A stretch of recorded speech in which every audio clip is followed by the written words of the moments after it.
this is an iHeart podcast. Guaranteed human. Do you ever wish your office felt better? Buzzy Space designs furniture and acoustic solutions that make workspaces more comfortable, more creative, and more fun. If you need a quiet corner to focus or a collaborative space to brainstorm, Buzzy Space has you covered. Head to buzzy.space to check out their innovative solutions and make your office a place people actually love coming to. That's BUZZI.space.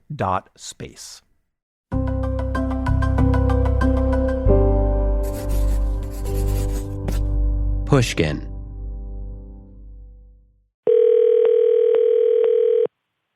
Hello?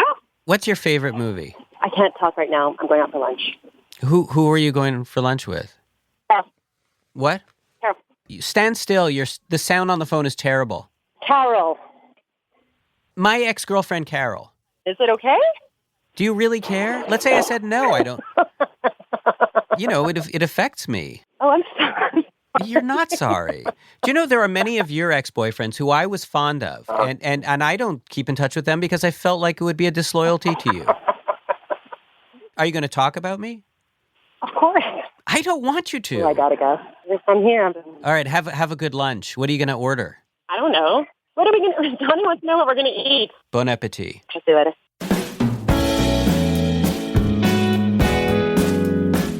From Gimlet Media, I'm Jonathan Goldstein, and this is Heavyweight. Today's episode, Tara.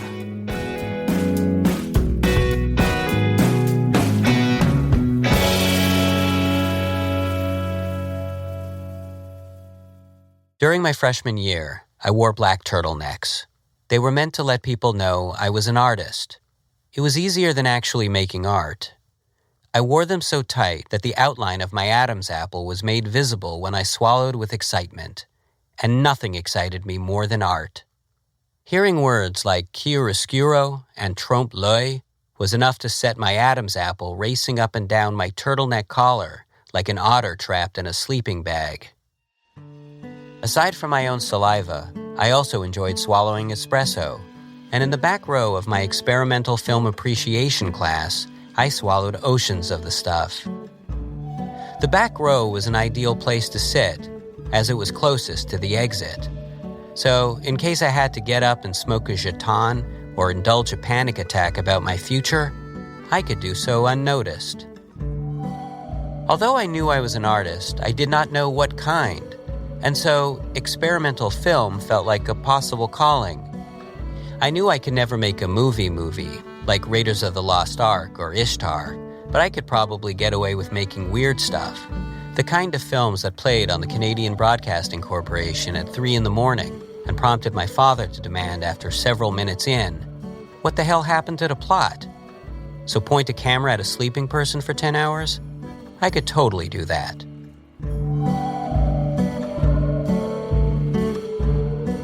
In the end, though, I only ever made one single film, a Super 8 short that involved montages of swirling fans and clouds drifting across the sky in speeded-up motion.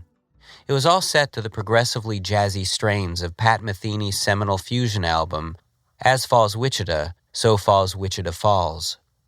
I named the film Insensito. I can no longer recall why. But I still loved watching movies in class.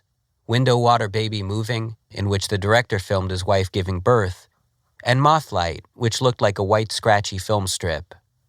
But of all the films in film appreciation class that I appreciated, there's a scene from one video that I still think about 25 years later.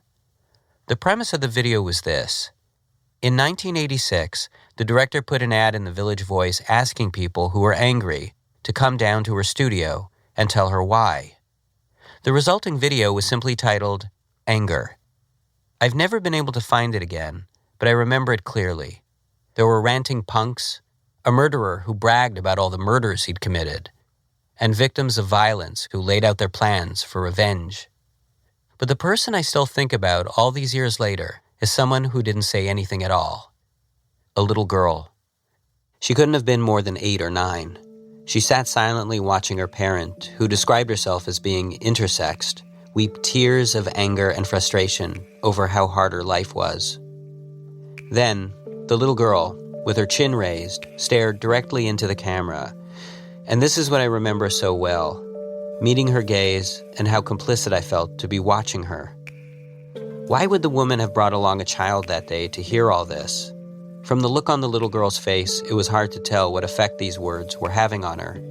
And over the past 25 years, every once in a while, I find myself worrying about what might have become of this little girl, and wondering if maybe finding her would put my mind to rest.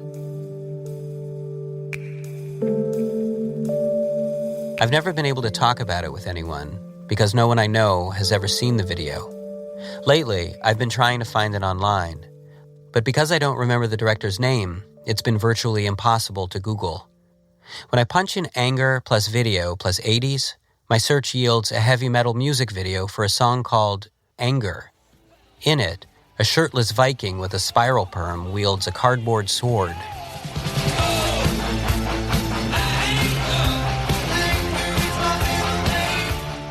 My middle name is Stuart. I email old film school friends, but none of them know what I'm talking about. Then one night, I hear back from a retired professor. God, yes, he writes. Even with failing memory, I do believe I know what you're talking about.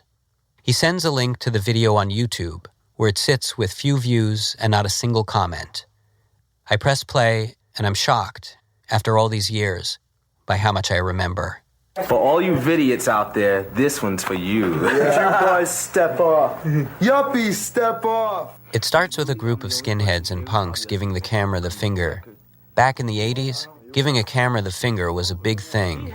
I'm junkie and I'm proud of it.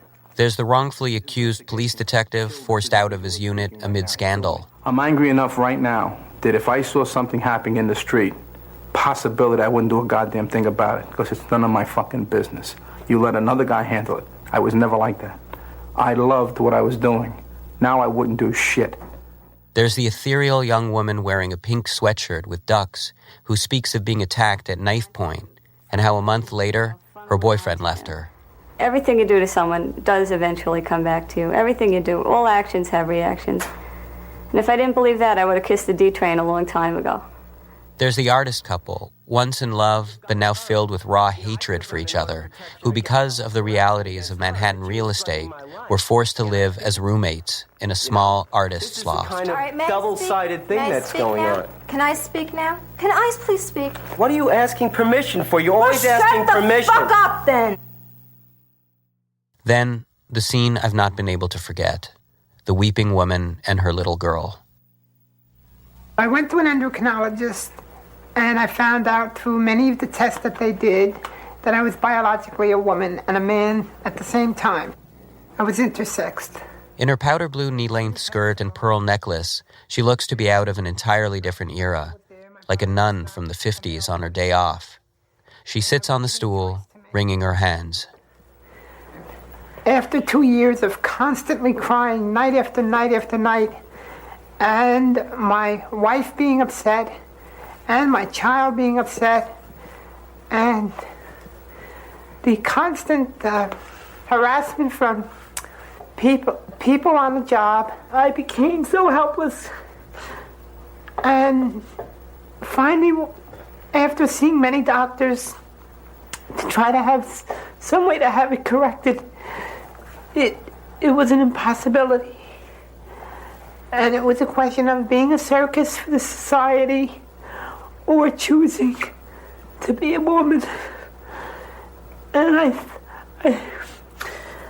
I thought at that time that it was much easier for me to be a woman. As she speaks, the camera pans to the right, and sitting beside her is the little girl. She's wearing a purple dress, her long brown hair pulled back with a headband. She sits there as though absorbing radiation. It's hard to tell what she's thinking.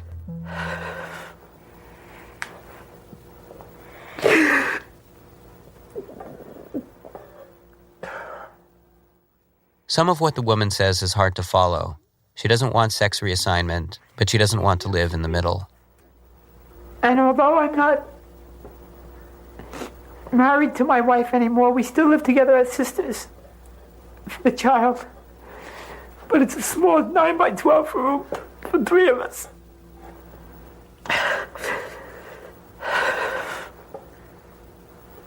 I think that I've worked so hard to try to make a success out of my life, only to wind up at the bottom.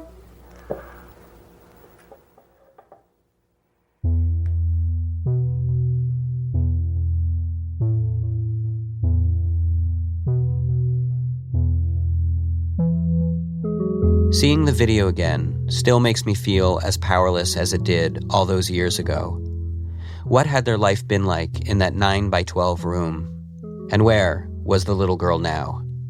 The video, at least the online version, ends just before the credits begin, so there's no way to know who the weeping woman and the little girl were. But the director's name was there, Maxie Cohen. And it turns out she's not hard to find. Oh, hi, it's Jonathan. I didn't get that, but, okay. Maxie's place was just a subway ride away. It turns out that Maxie hasn't thought about the movie in years and was surprised by my interest. I guess I assumed an experimental video director's place would be piled from floor to ceiling with towers of alt publications, possess a bathtub overflowing with bicycle parts for future art projects. You know, gritty. But Maxie's place is fancy. I'm greeted at the door by young interns who inform me that Maxie will be with me in a moment. In a moment. Well, la-dee-da. It seems I've caught them just before lunch. In the kitchenette, a meal of kale and beets is being prepared. Maybe I should have become an experimental film director after all. Hello. Hi, I'm Jonathan. Maxie still lives and works in the same Soho studio where she filmed Anger 30 years ago. Well, at first I set up a studio somewhere else because I didn't know if I wanted all these angry people in my house. But yeah, I just asked people what made them angry, what were they angry about. That was really all I asked. And I think the people that really responded were people who were deeply troubled. I asked her if she's ever followed up with any of them.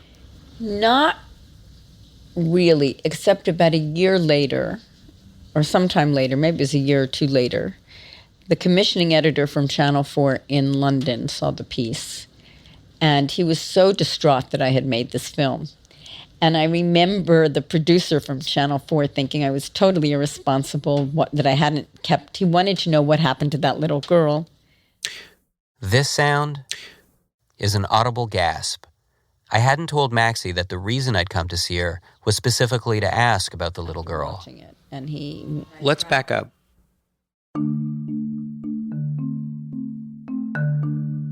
I have Maxie go back to the day of the shoot and tell me what she remembers about the little girl. If you just looked at her face while her mother talked, or her father talked, it all went in. And I was really concerned about her hearing all of this. But her parent said, no, keep her in the room. Like she was just fine there. Now, this is the only person that I did not talk to before I shot. Okay. And I don't even know how it happened, because all of a sudden somebody showed up on location the day that we were shooting, and I had no idea what I was in for. So you said that it was a guy from the BBC who got in touch with you, was curious about this little girl? He was so distraught after watching it, and why didn't I keep up with her, and what has happened to her, and really made me feel that it was my responsibility to do that. How long ago was this that he got in touch with you? Oh, this was maybe a year or two after it was broadcast, so it was still the late 80s. Still the late 80s, okay. So I tracked her down. And what Maxie learned wasn't very much. The woman was getting used to wearing blouses, and the little girl had just gotten a bicycle. And at the time, how did you get into touch with them? I guess I have their phone number, which I could still possibly have if anybody still has the same phone as they had in 1986. Yeah, 30 years later. It's possible. People don't even have phones anymore. Right.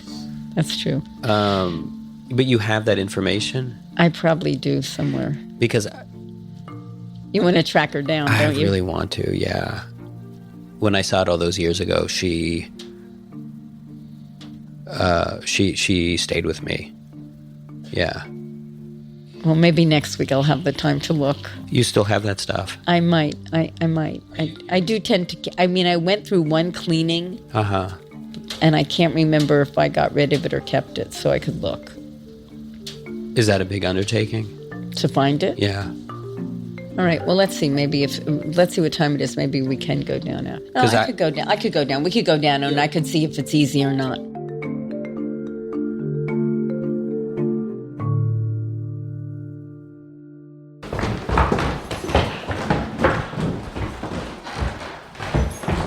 Always make sure to close the door behind you.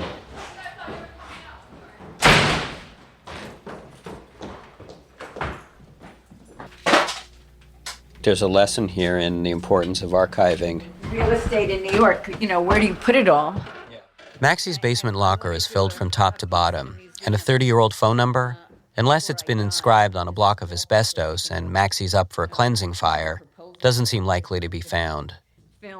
Nevertheless, we go through boxes, some marked and some not. Now that I just think about it, the releases would have people's names and numbers on them, right? Yeah. So...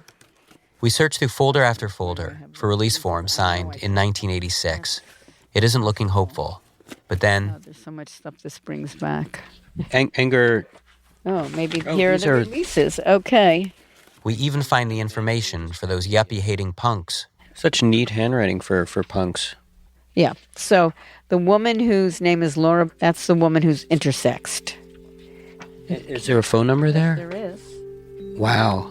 This sound, wow, is the sound of my amazement.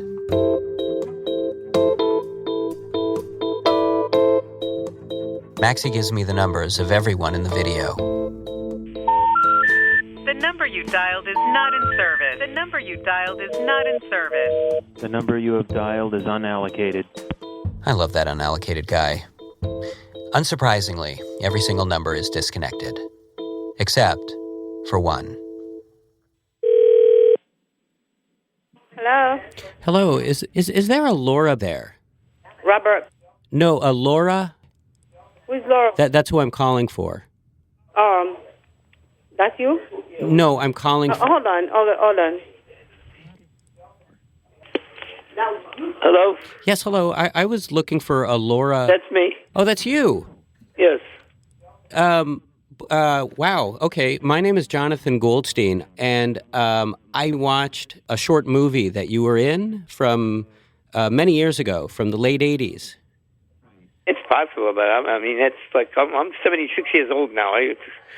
Well, it makes sense because I think in the short film that I saw, you were 40 or so. As I continue to talk about the video, it doesn't seem to evoke any memory. For the duration of the conversation, Laura acts like getting a call about an interview from 30 years ago is all in a day's work. Because I called you just now thinking, there's no way that this person is still going to be at this phone number. Yep. People... They still live in the same place, too. You're kidding. No. But what isn't the same is that Laura is now Robert. Again. Yeah, I mean, life keeps going on and on. I just, I go with the flow of things, and that's it. Wait a second, because, okay, in that movie, you had said that you had made the decision to live as a woman. Right. And now I live as a male now. When did that change occur? Well, that was maybe a couple of years ago already. It was only a couple of years ago that you why? I don't know, because that's the way my life was, and things keep changing and everything, and I just made certain decisions, and that was it. Let's recall that this question of gender was once so crushing that Robert couldn't even talk about it without breaking down. And now he seems surprisingly at peace. You showed up with your daughter. Uh-huh. Do you remember? Well, not that I don't remember, no. But it's possible. You were sitting on a stool, talking to facing the camera. And yeah, that sounds familiar, though. Well, who are you talking to? I'm talking to somebody on the phone. About what? Let me. Yeah. Yeah, it's my wife. Oh, okay. Who is it? Oh, Hello? yes, hello, hi. I was my name is Jonathan. Yeah? And I saw this movie that Laura was in from the late 80s. I don't know nothing about that, but okay, what is this about then? He came to the movie with your daughter, I think, when he went to be interviewed, and she sat beside him while he was telling his story. And this was 30 years ago? Almost 30 years ago. Holy smoke. Oh, wow. I don't know anything about this, really.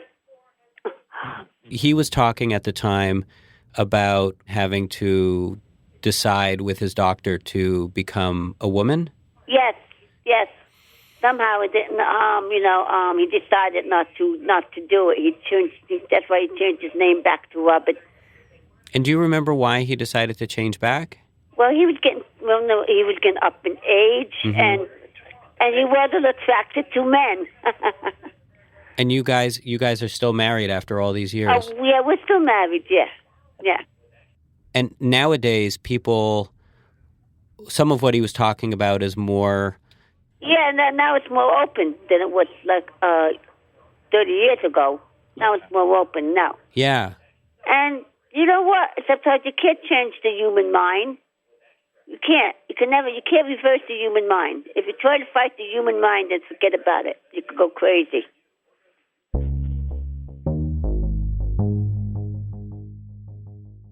I talk with Robert's wife for a while and eventually ask her what her daughter's name is. And she says, it's Tara. After the break, Tara.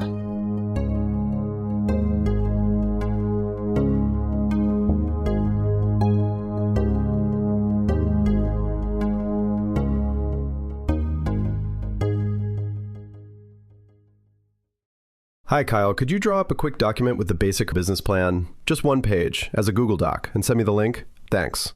Hey, just finished drawing up that quick one-page business plan for you. Here's the link. But there was no link. There was no business plan. I hadn't programmed Kyle to be able to do that yet. I'm Evan Ratliff, here with a story of entrepreneurship in the AI age. Listen as I attempt to build a real startup run by fake people.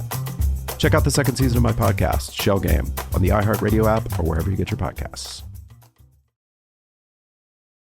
I take out Tara's number, but before picking up the phone, I find myself worrying about what to say. After all the years of wondering what had become of her, now is my chance to find out. All during our conversation, I keep just wanting to say, how are you? Are you okay? But such questions are hard to come right out and ask, even to friends and family, let alone a perfect stranger. Tara tells me she had no idea that such a video even existed and is reluctant to talk about that time. But maybe she's a bit curious too, because when I ask if we can meet up, although she's hesitant, she says yes. I suggest meeting at a quiet place, and since you can't talk at libraries, and a cemetery would have seemed plain creepy, I rented the conference room of a local chain hotel. Oh, here we go. Tara liked the idea, but when she shows up, she seems a little nervous. And so there's water. I have my own water. It's okay. And I do my best to put her at ease. Okay. So, yes. But I still somehow feel like I'm selling timeshares in Orlando.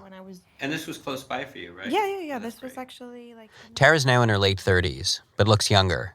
She has an open and kind face and still has long, straight brown hair. She looks a lot like the little girl from the video. And as we talk, her face seems to toggle between adult and child. She showed up with her husband and some photographs.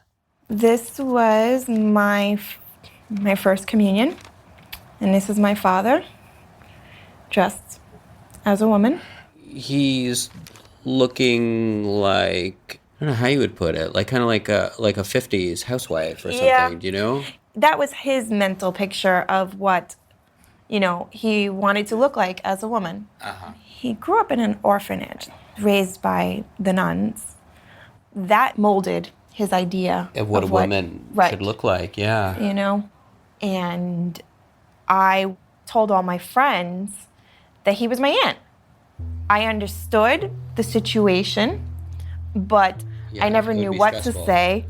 I was always walking on eggshells, so to speak, because it was like, do I say this? Do I not say this? Like, what's okay? What's not okay? That kind of thing.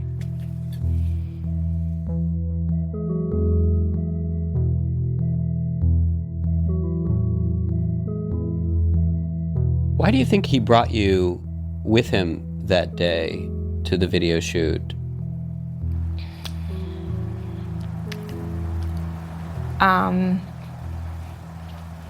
I don't know. I think it was to use me as a tool to have somebody to have sympathy for. To have sympathy for him? Yes. How? Because in his mind, I guess, I mean, you know, I have this beautiful, young, well-behaved daughter, and we're forced to live in this one room. We're forced to live this way. He's forced to live in limbo, and all these things. I think it was a cry for help, and I think he was using me as a tool in his plea and cry for help.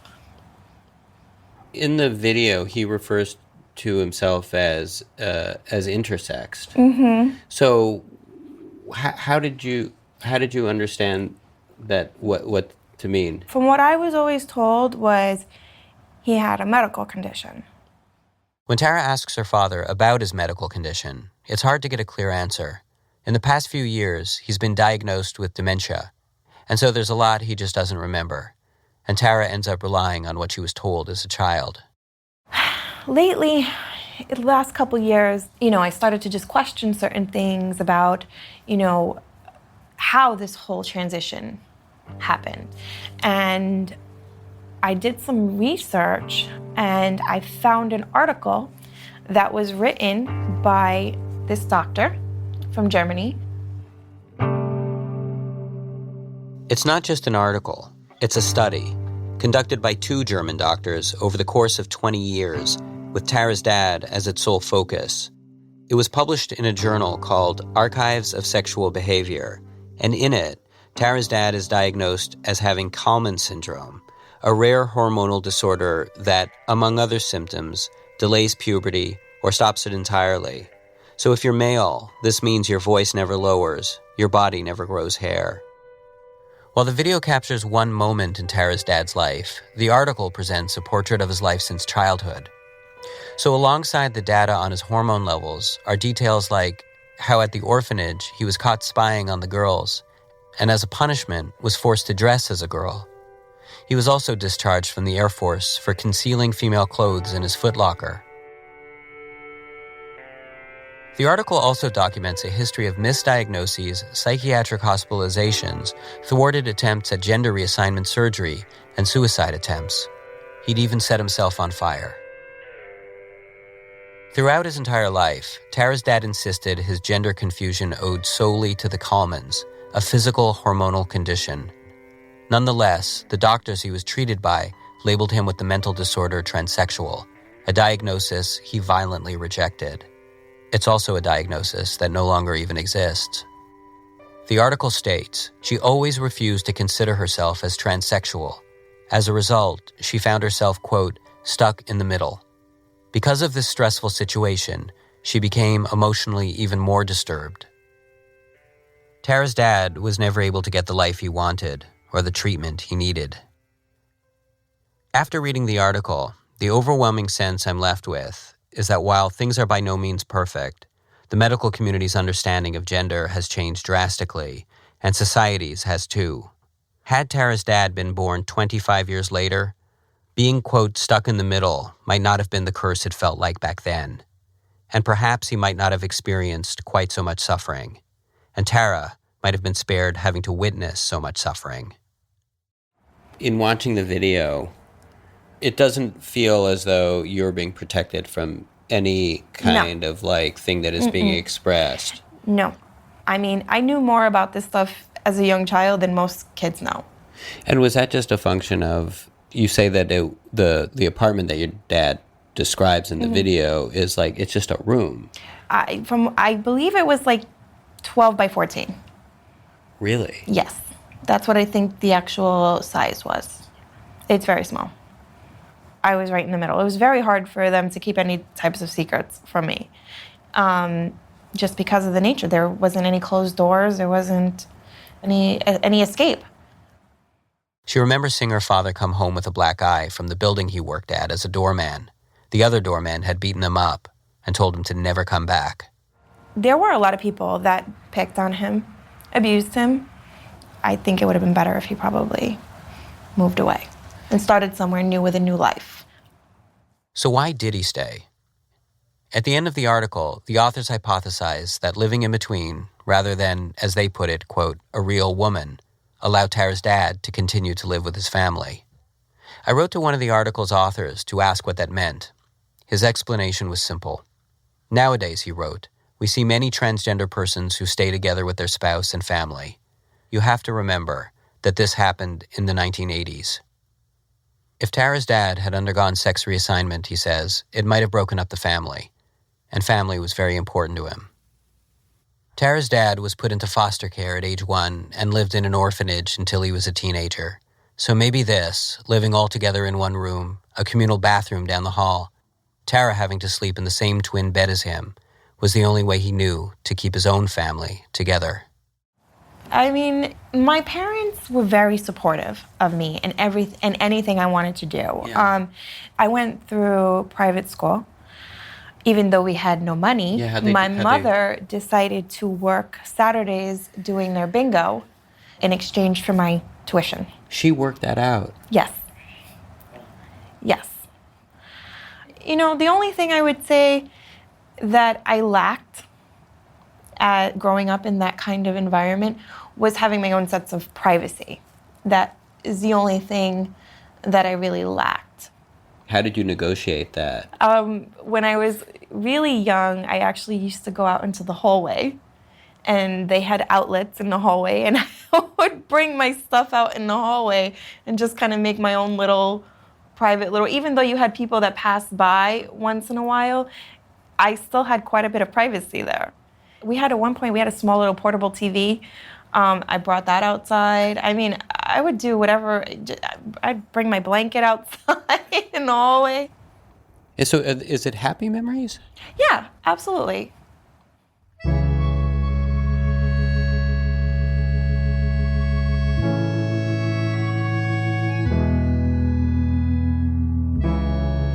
For Thanksgiving, the tenants would sometimes set up a table in the hallway so they could all eat together, like a family. Tara was one of the few kids in the building, so people were often stopping by to give her little gifts. Even the most experimental of short videos can only show what lies within the frame, not what lies outside of it. Neither Tara, her mother, nor her father remembered the video. Until I reminded them, the video had been swallowed up by all of their other days, some bad, some good. There's one last thing that bears mentioning about that article. Tara appears in it as well. The authors write that in spite of the situation, Tara appeared to be dealing, quote, exceptionally well. They also said that to her parents, Tara was a major source of pride. Tara and her husband are looking to buy a house, and Tara says she'd like one with lots of space. They plan on starting a family. When she was a kid, Tara's family made a couple cross-country road trips together. They lasted almost the whole summer. She says that after she left their shared room, went off to college and graduated, she decided to do one last trip with them. She says she was probably never going to have a chance to do it again, which says a lot. It's the kind of thing a happy family does. Chooses to be together. Chooses to be squeezed in close, just because they want to be.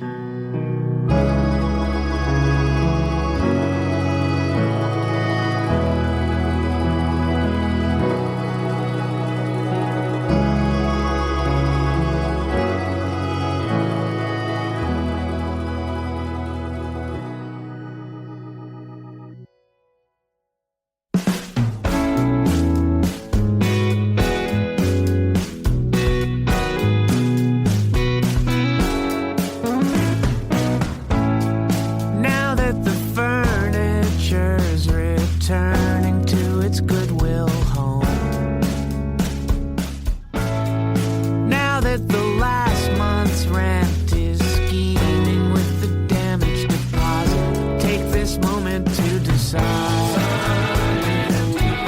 if we meant it, if we tried, or felt around for far too much from things that accidentally touched. Heavyweight is hosted and produced by me, Jonathan Goldstein, along with Chris Neary and Kalila Holt. Our senior producer is Wendy Dorr, editing by Alex Bloomberg and Jorge Just. Special thanks to Emily Condon, Caitlin Kenny, Peter Clowney, Michelle Harris, Dr. Susan Boulware at Yale Pediatric Endocrinology, Maxie Cohen, Jack Hitt, Jack Turbin, Lita Drummond, Mario Falsetto, Peter Rose, and my beloved friend, Jackie Cohen. The show is mixed by Haley Shaw, music by Christine Fellows. Additional music for the episode can be found on our website, gimletmedia.com/heavyweight. Our theme song is by The Weaker Thans, courtesy of Epitaph Records, and our ad music is by Haley Shaw. Follow us on Twitter at Heavyweight or email us at heavyweight@gimletmedia.com. We'll have a new episode next week. And if you're a fan of Wiretap, the show I used to make at the CBC, you can now find seasons 6 through 11 on Earwolf's Howl app. Go to howl.fm and sign up for a free 7-day trial.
That was really pretty, Matthew Bohl, lead audio engineer at Gimlet Media. Thank you. What's your middle name? My middle name is Matthew. Well, what's your middle name? Matthew. You don't have a middle name? No, that is my middle name. You use your middle name as your first name? Yes. You know what my middle name is? What? No, I don't. Know. It's Stuart. Oh, that's nice. Hey, everybody. Exciting news. We're thrilled to share that our show was named one of the best of 2025 by Apple Podcasts. Thank you for listening and joining us on this journey straight to the top. If you're new to the show, we recommend you check out a few of our favorite episodes like Rob or Gregor or Christina. We're also in good company on this list, so be sure to check out the full Best of 2025 collection and discover other amazing shows right now in the Apple Podcasts app. This is an iHeart podcast. Guaranteed Human.